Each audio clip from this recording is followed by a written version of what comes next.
மாசி மகம் வருகின்ற மார்ச் 2ஆம் தேதி மாசி 18ஆம் தேதி மாசி மக விழா நடைபெறப் போகின்றது. மாசியினுடைய சிறப்பு, மாசி என்றாலே இந்த இடத்துல பெருமை பொருந்திய மாதமாக தான் எடுத்துக்கொள்ள வேண்டும். அதுவும் குறிப்பாக இந்த வருடம் மக நட்சத்திரமும் பௌர்ணமி இணைகின்ற நாள் தான் மாசி மக விழா என்று சொல்வார்கள். புனித நீராடுதல், கடல் நீராடுதல், புனித குளங்கள் நதிகளில் நீராடுதல், இதுதான் இந்த மாசி மகத்தினுடைய சிறப்பு. உயிருள்ள ஆத்மாக்களுக்கும் ஜீவசக்தி கொடுப்பதற்காகவும் உயிரற்ற ஆத்மாக்களுக்கு மோட்சத்தை கொடுக்கின்ற ஒரு தினமாக சொல்லப்படுவதும் இந்த மாசி மகம்தான். மனிதர்களுக்கு மட்டும்தானா இந்த சிறப்பு ஆன நாள்? தேவர்களுக்கும் தெய்வங்களுக்கும் உள்ள சிறப்பான நாள். அது மட்டுமில்லை, நதிகளுக்கும் ஆகியிருக்கின்ற தெய்வங்களுக்கும் ஒரு சிறப்பு. இந்த மாசி மகத்தன்று கும்பகோணத்தில் இருக்கின்ற அந்த தீர்த்தவாரி குளத்திற்கு கங்கை, இந்த மாசி மகத்தன்று கும்பகோணத்தில் இருக்கின்ற தீர்த்தவாரி குளத்திலே கங்கை, யமுனை, காவிரி சேர்ந்த அந்த நதிகளுக்கு இருக்கின்ற அந்த தெய்வங்களும் வந்து அங்கே நீராடுவதாக ஐதீகம். பெரும்பாலும் கும்பகோணத்திலே மாசி மக விழா, அந்த நீரோட்டம் என்பது 12 வருடத்திற்கு ஒரு முறை கொண்டாடப்படுவது. அது ஒரு சிறப்பு. கடந்த 2023ஆம் ஆண்டு நடைபெற்றது. அடுத்தது ஏறக்குறைய 2035 வாக்கிலே 12 வருஷத்துக்கு ஒரு முறை நடக்கும். அந்த சிறப்பு 12 வருடம் குருவனுடைய அந்த சாராம்சம். 12 வருடங்கள் அவர் சுற்றி முடிக்கும்போது 12 ராசிகளுக்கு இந்த அமைப்பு வரும். இதை தவிர ஒவ்வொரு வருடத்திலும் மாசி அன்று மக நட்சத்திரமும் பௌர்ணமி இணைகின்ற நாளிலும் இந்த மாசி மக விழா கொண்டாடப்படும். அந்த அமைப்பு தான் வருகின்ற மார்ச் 2ஆம் தேதி வருகின்றது. இந்த மாசி மக இந்த விழா என்பது நன்னீராட்டு விழா. தெய்வங்களுக்கு, நமக்கு புனித நீராட்டு விழா. கும்பகோணத்தில் இருக்கின்ற கோலத்திற்கு மட்டும்தான் செல்ல வேண்டும் என்பது கிடையாது. எங்கெல்லாம் கடல் இருக்கின்றதோ, எங்கெல்லாம் புனித நதிகள் இருக்கின்றதோ, எங்கெல்லாம் தெய்வங்களுடைய திருக்கோயிலுடைய குளங்கள் இருக்கின்றதோ, அங்கெல்லாம் இந்த மாசி மக நீராட்டு விழா நடைபெறுவது சிறப்பு. அந்த நீரலைகள் எல்லாம் அந்தந்த எல்லைகள் சேர்ந்த தெய்வங்களும், அந்த நதிகளில் உழைகின்ற தெய்வங்களும், அதே போல் அந்தந்த எல்லையில் வாழ்கின்ற தெய்வங்களும், அங்கே வருகின்ற உலாவுகின்ற சித்தர்களும் ஞானிகளும், இவர்கள் அனைவரும் அந்த நீராட்டுதலில் கலந்து கொள்வாங்க. அதனால் தான் மாசி மக நீராட்டு விழாக்கு மிக சிறப்பு. எப்படி கும்பமேளாக்கு எவ்வளோ சிறப்போ அதே மாதிரி தான் இந்த மாசி மக விழா. இந்த மாசி மகம் என்பது பௌர்ணமியோடு இணைந்து வருவதன் காரணமாக இன்னும் சிறப்பு. சிம்மராசியிலே மக நட்சத்திரம் ரொம்ப சிறப்பான ஒரு அமைப்பு. மகத்தில் பிறந்தவர்கள் ஜகத்தை ஆளுவார்கள் என்று சொல்லக்கூடிய அளவுக்கு சிறப்பு பொருந்திய ஒரு தன்மை தான் இருக்குது. மா என்றாலே, மாசி என்றாலே இந்த இடத்துல பெருமை. அதே போல் மக நட்சத்திரம் என்றாலே பெருமை, உயர்ந்த உன்னதமான நிலையை அடைவார்கள் என்பது தான் சிறப்பு. அதே போல தான் இந்த மாசி மகத்திற்கும் இதே அமைப்பு. இந்த மாசி மகத்தில் பௌர்ணமியோடு இணைகின்ற இந்த மக நட்சத்திர நன்னாளிலே தாக்ஷாயினி, சிவபெருமானுடைய மனைவியாக இருக்கின்ற உமையம்மை தாக்ஷாயினி தோன்றியதாக வரலாறு. தக்ஷனின் மகளாக பிறந்த நாள் தான் இந்த மக நட்சத்திரம், மாசி மக நட்சத்திர நாள் என்று சொல்வார்கள். அந்த தாக்ஷாயினிக்குண்டான அந்த அதீத அதிர்வலைகளும் அன்றைக்கு இருக்கும்.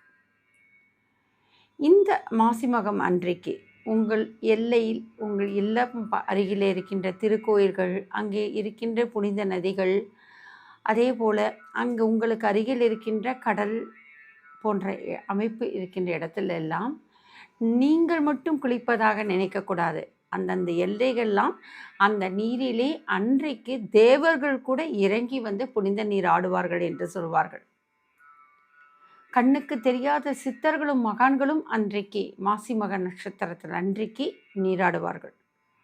திருச்செந்தூர், ராமேஸ்வரம், சென்னை கடற்கரை, மகாபலிபுர கடற்கரை கும்பகோணம் இது போல் பெரிய பெரிய குளங்கள், தீர்த்தவாரி, எந்த கோயில் குளமாக இருந்தாலும் சரி, பஞ்சபூதங்களுடைய அந்த ஐக்கியத்தினுடைய தன்மை அன்றைக்கு அதிகமாக இருப்பதாக சொல்லப்படுகின்றன. எந்த எல்லையெல்லாம் தெய்வத்தினுடைய சக்திகள் அதிகமாக இருக்கின்றதோ, புனித நதிகள் இருக்கின்றதோ அங்கே தான். இந்தியாவில் தான் அந்த மாதிரி சிறப்பம்சமாக. வெளிநாட்டில் இருக்கின்றதே அங்கெல்லாம் எப்படின்னா, எந்த இடமா இருந்தாலும் கடல் மாதா ஒன்று தான். எந்த எல்லையில் இருந்தாலும் அந்த திருக்கோயிலோடு இணைந்து கோயில்கள் உங்கள் எல்லையிலும், உங்கள் ஊரிலும், உங்களுடைய நாடுகளிலும் திருக்கோயிலுடைய குளங்கள் இருந்தாலும் சரி, இப்போ சிங்கப்பூராக இருக்கட்டும், மலேசியா 10 மணியாக இருக்கட்டும், சிலோன் கதிர்காமம், இது போன்ற உலகத்தில் அமெரிக்காவாக இருந்தாலும், ஆஸ்திரேலியாவாக இருந்தாலும், உங்களுடைய எல்லையில் திருக்கோயில்கள் அங்கே திருக்கோயிலோட குளம் இருந்தாலும் சிறப்பு. இந்தியாவில் தான் புனித நதிகள் அதிகமாக இருக்கு. ஆனாலும் வெளிநாடுகளிலும் திருக்கோயில்கள் இருந்து திருக்குளங்கள் இருந்தாலும் அல்லது அங்கே கடல் இருந்தாலும் சரி, பிரபஞ்சத்தின் முன்னாக எல்லா கடலும் ஒன்று தான். பூமியை சுற்றி இருக்கின்ற அத்தனை கடலும் ஒன்று தான்.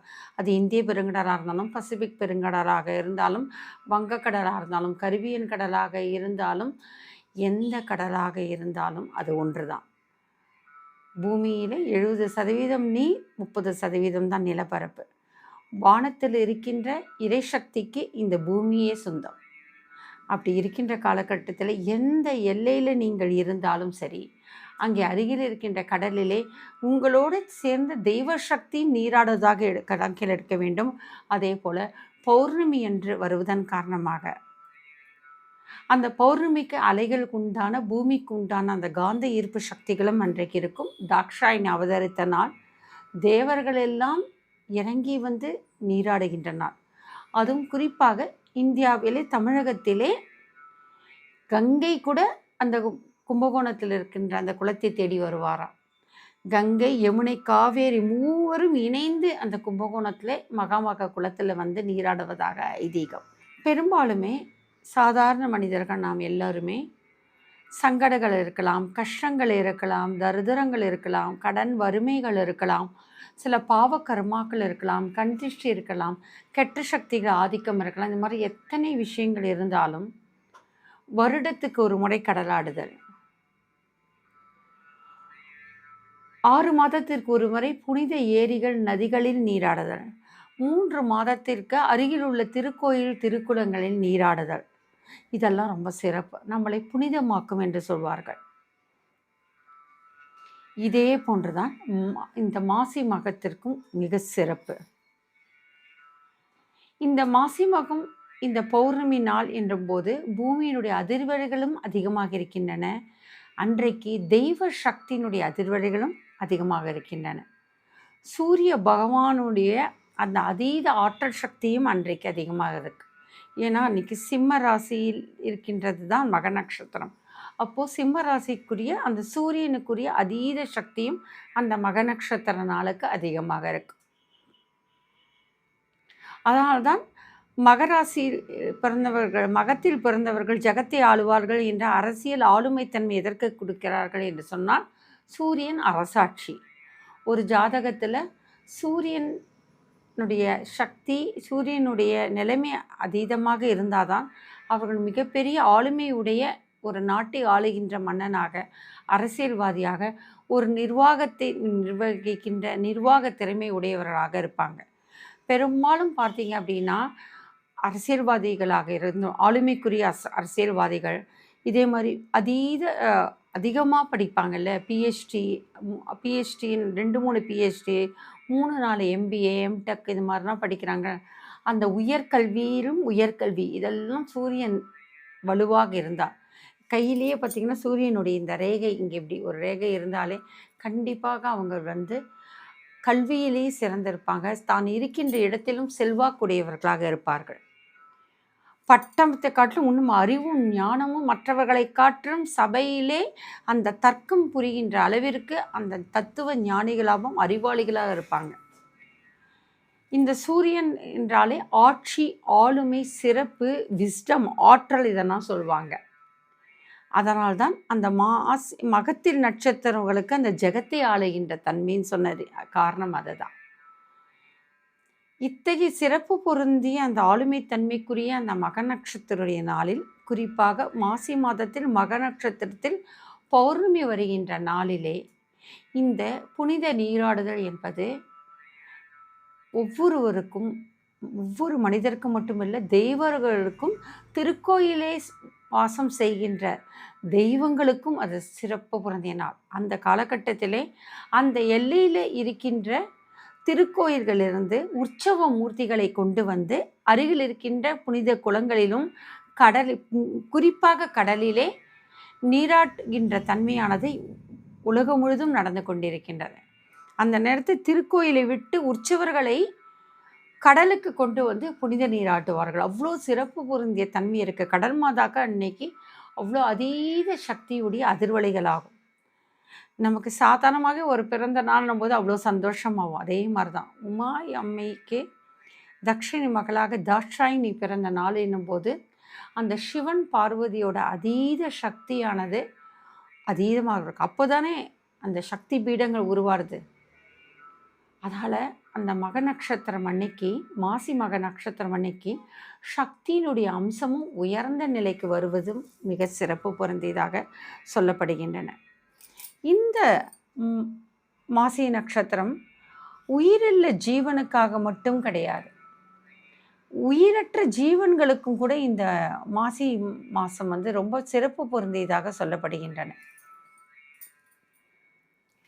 இறந்த ஆத்மாக்கள் சாந்தி அடையாமல் இருக்கின்றதா, அந்த ஆத்மாக்கள் அவங்களுக்கான மோட்சம் கிடைக்காமல் அலைந்து கொண்டிருக்கின்றதா, அந்த மாதிரி நேரத்தில் இந்த மாசி மகத்தில் அந்த புனித ஆத்மாக்களுக்கு கூட அதீத சக்தி இருக்குது.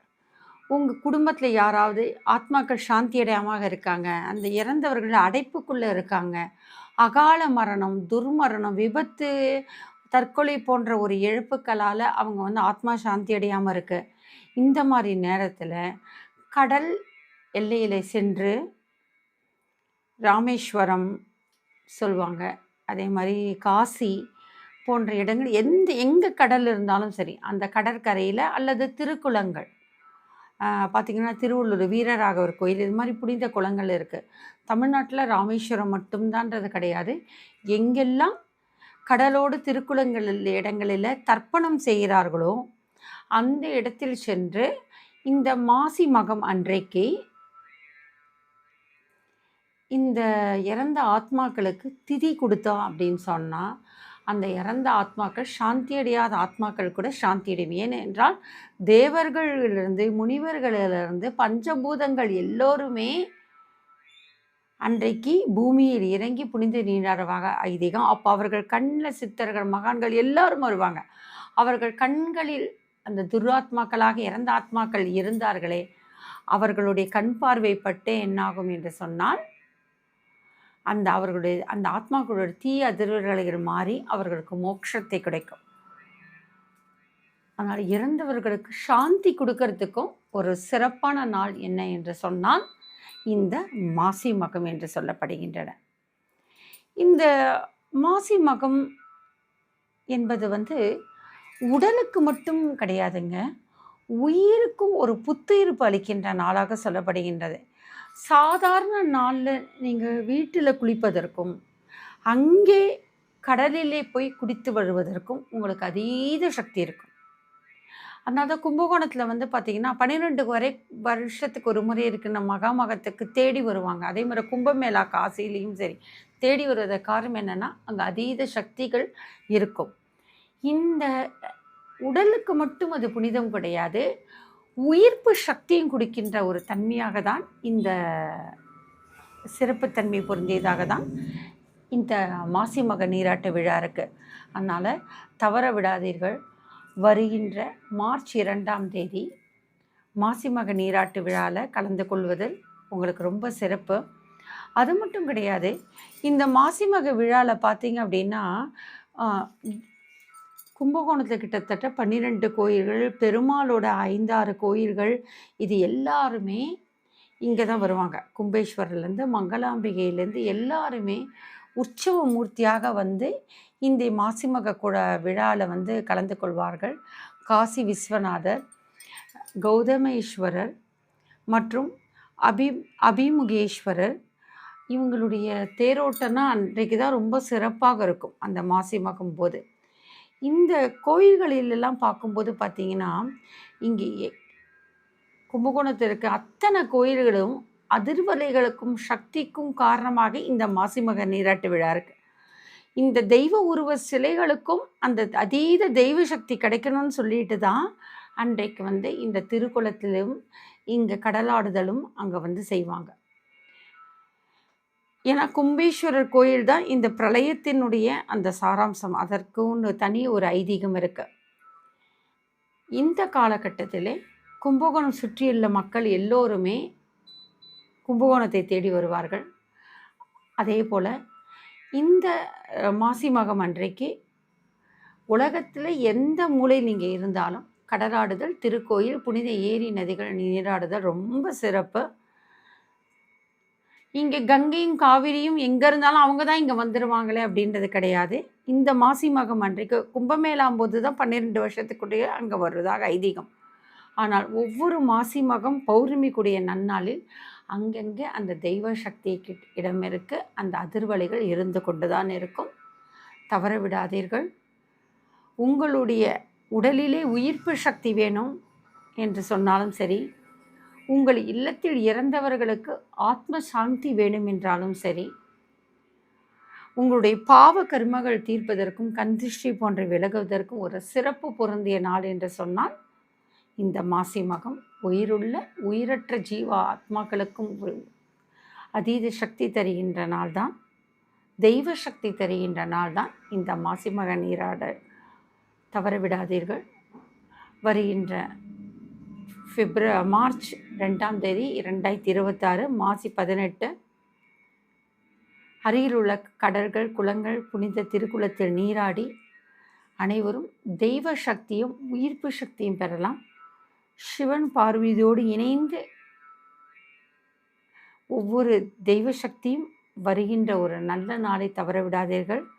குறிப்பாக சிம்ம ராசி, சிம்ம லக்னத்தில் பிறந்தவர்கள், இந்த சிம்ம ராசிக்குரிய மகம்பூரம் உத்தர நட்சத்திரத்தில் பிறந்தவர்கள், இவங்களுக்கெல்லாம் ரொம்ப சிறப்பு பொருந்திய ஒரு நாள்.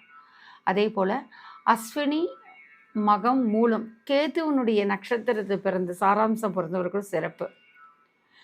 ராகு கேது சர்ப்பதோஷங்கள் இருக்கா அப்படின்னாலும், ஏன்னா இந்த மக நட்சத்திரம் சர்ப்பத்துக்குரிய அந்த ஒரு அமைப்பு, அதுக்குடைய கேதுவுடைய நட்சத்திரம் யாருக்கெல்லாம் பௌர்ணமியில் வருது. அதால் யாருக்கெல்லாம் ராகு கேது தோஷங்கள் இருக்கோ, சர்ப்ப தோஷங்கள் இருக்கோ, சந்திர கிரகணம் சூரிய கிரகணம் அன்றைக்கு பிறந்தவர்களாக இருப்பாங்க. இவங்களுக்கு எல்லோருக்குமே ஒரு சிறப்பு பொருந்திய நாள் என்று சொன்னால் மாசி மக நாள். அதுவும் குறிப்பாக கும்பகோணத்தில் இருக்கின்ற கும்பேஸ்வராக இருந்தாலும், காவிரியில் நீராடுதல், கங்கை, யமுனை, காவிரியில் போன்ற கோதாவரி போன்ற நீராடுதல், திருக்கோயில் குளங்களில் நீராடுதல், கடல் மாதாவிடம் சென்று அந்த கடல் மாதா நீராடுதல் என்ற போது உங்களுடைய அத்தனை தோஷங்களும் கர்மாக்களும் நீக்கப்படுகின்றன.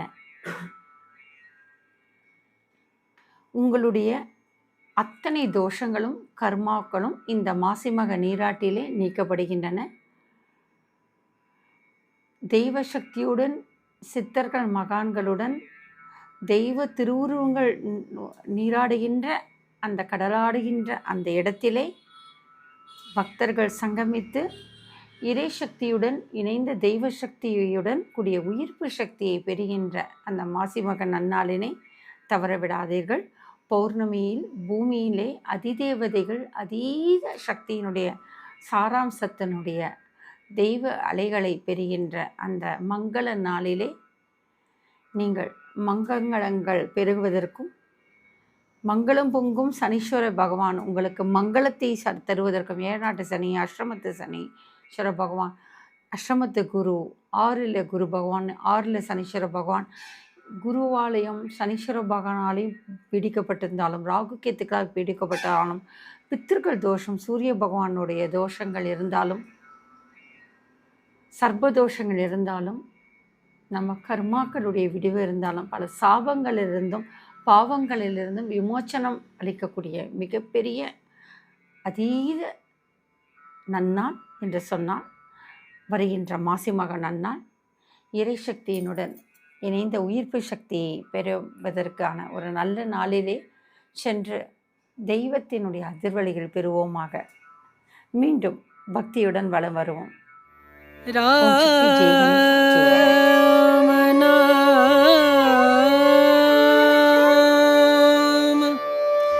भजले राम नाम सुखदा।